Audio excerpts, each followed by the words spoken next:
Hello everyone, it's Rumo here with my max health Necromancer for the Elder Scrolls Online PvP Elsweyr. Now I just want to note, this is supposed to be a fun setup for Cyrodiil PvP, you know. I'm not really planning to do this as a serious dueling build, or really to be the best of the best in Cyrodiil. It's really a build that is supposed to I just want to mess around a little bit with people, get into the Bone Goliath form and then just tank 20-30 people jumping into the Zerg.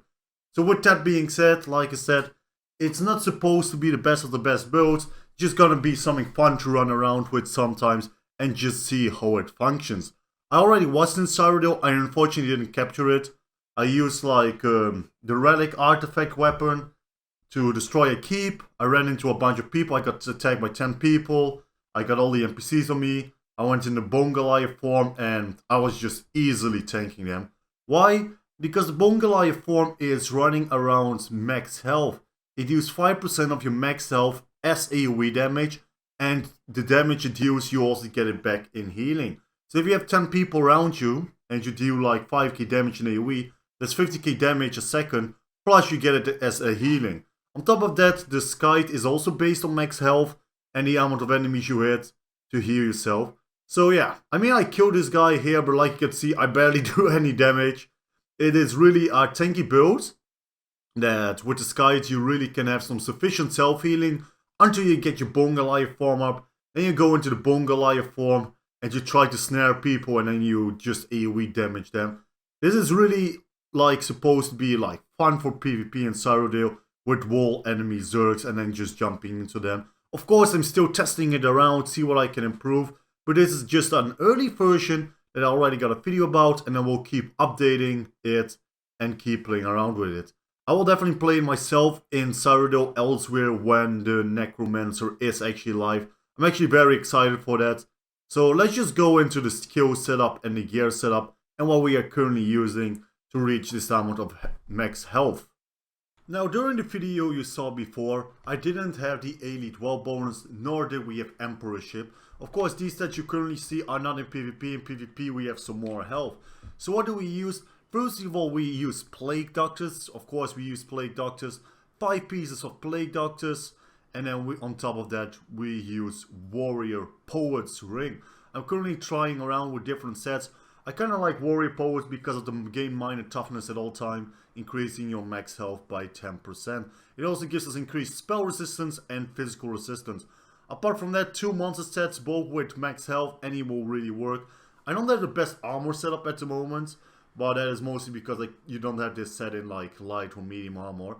So we go 5 heavy, 1 light, 1 medium, because we want the Undaunted passive, of course, Undaunted Metal, for the increased max health, stamina and magicka. Of course, we just whack all our attribute points into health. And we, as the Mondas, we have the Lord to increase our max health a little bit further. Now, for the abilities, we first of all use Beckoning Armor. While active, enemies that strike you with ranged attacks will pull towards you once every 3 seconds. The reason I chose this morph is really for when we go in a Bone Goliath form with our AoE, you want enemies around you because you want them to get hit by the AoE, so you do damage and you get self-healing. That's why you want to pull the enemies towards you. So Beckoning Armor can be found in... I kind of have to find it myself. Okay, Bone Tyrant's second ability. Now the second ability is the Spirit Guardian, which you can find in the Living Death.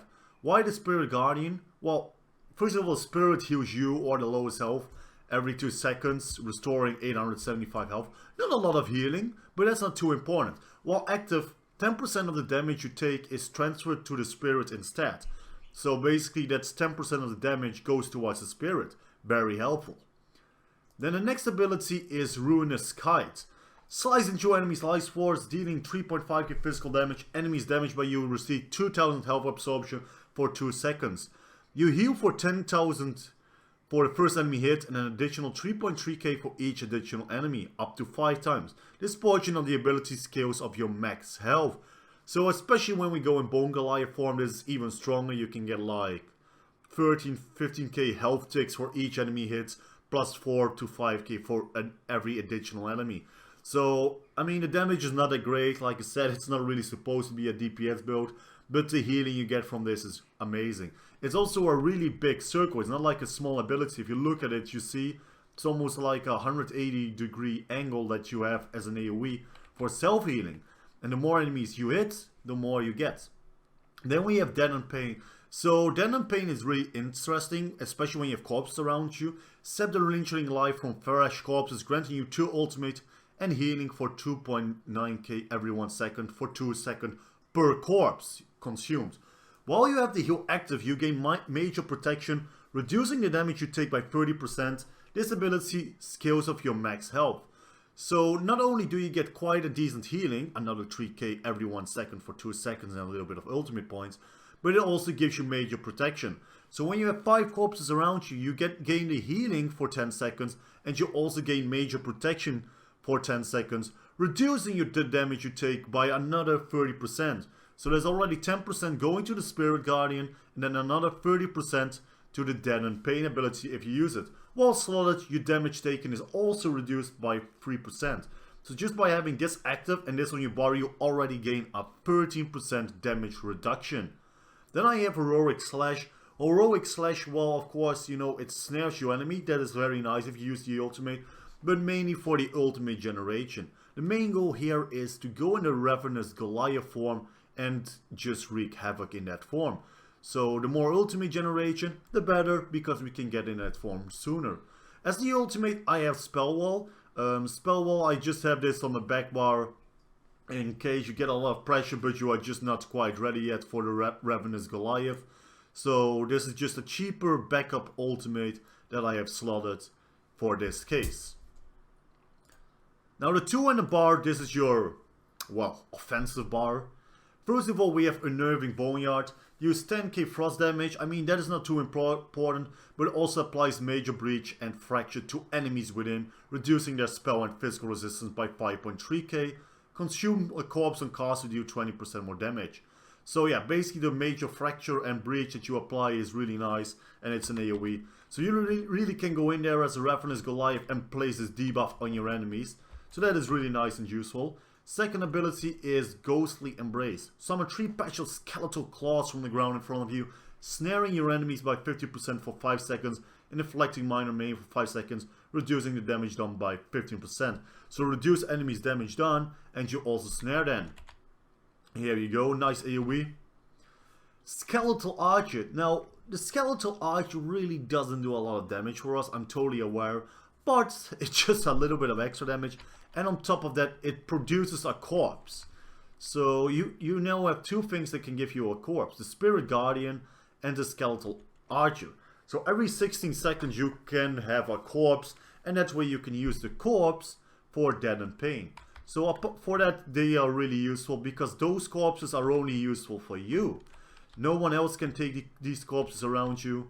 And that way you can use Dead and Pain.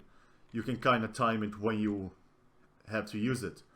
Fourth ability is Hexproof. Embrace the power of death, removing up to 4 negative effects from yourself. While slotted, the cost of all your abilities are reduced by 3%.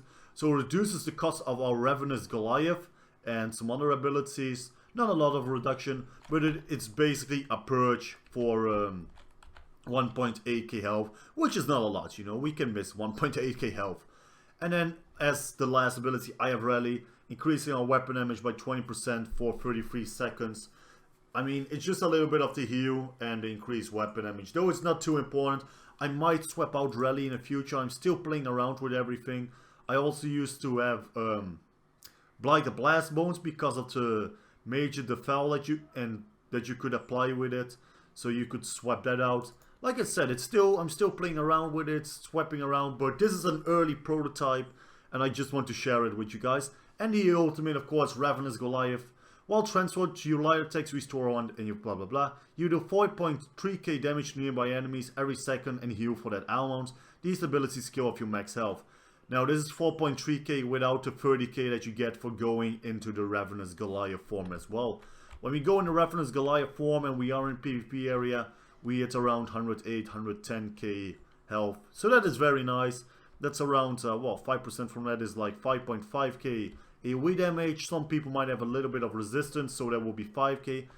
So they really have to keep the pressure up. And the resistance that you hit with this are really high. Like you can see, you can go back to your Swan and Board Bar, and then you have 3.5k physical and spell resistance, and 3.1k critical resistance. And on top of that, 10% of your damage goes to the Spirit Guardian, and another 3% to Dead and Pain.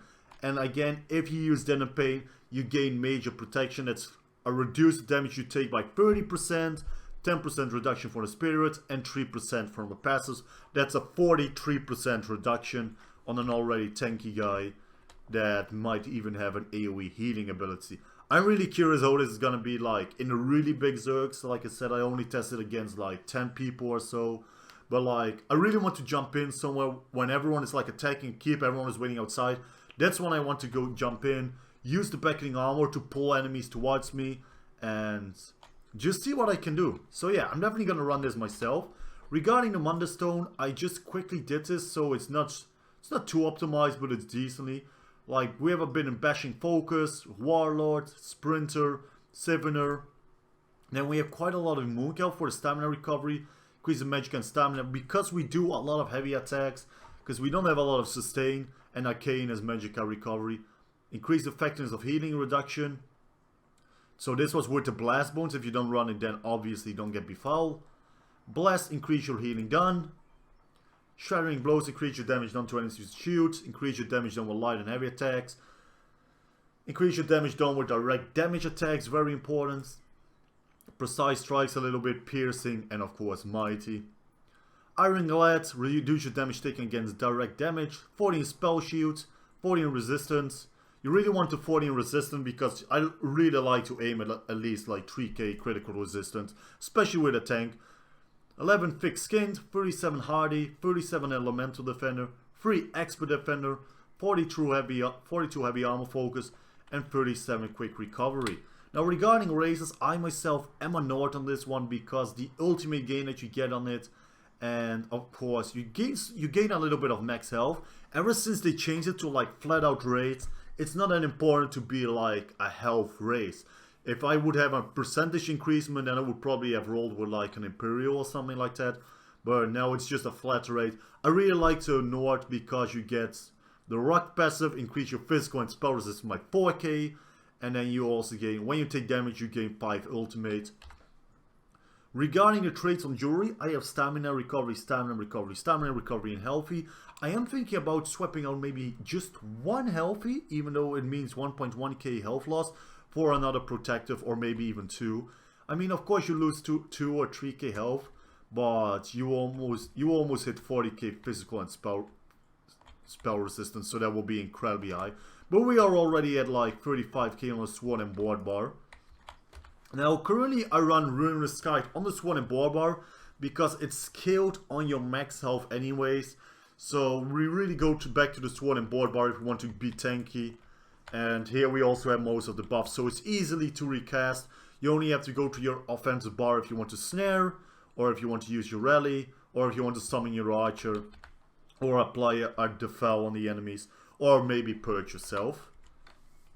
So yeah, that's pretty much it. This is just a temporary setup. I will be adding this to the website learneso.net, and I really can't wait. I hope you guys enjoyed this video. If you want to see more Necromancer builds, please let me know in the comments, because I currently have a few more beta builds that I'm working on, you know, just a little bit outside of the box.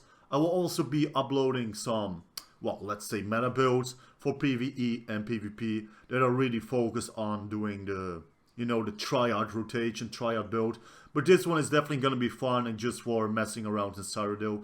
I myself am going to get this gear. I already have most of it, and I just think it will be hilarious to be in a Bone Goliath into a Wool Zerg. So yeah, have a great day. Bye bye. See you in Terminal. I'm out.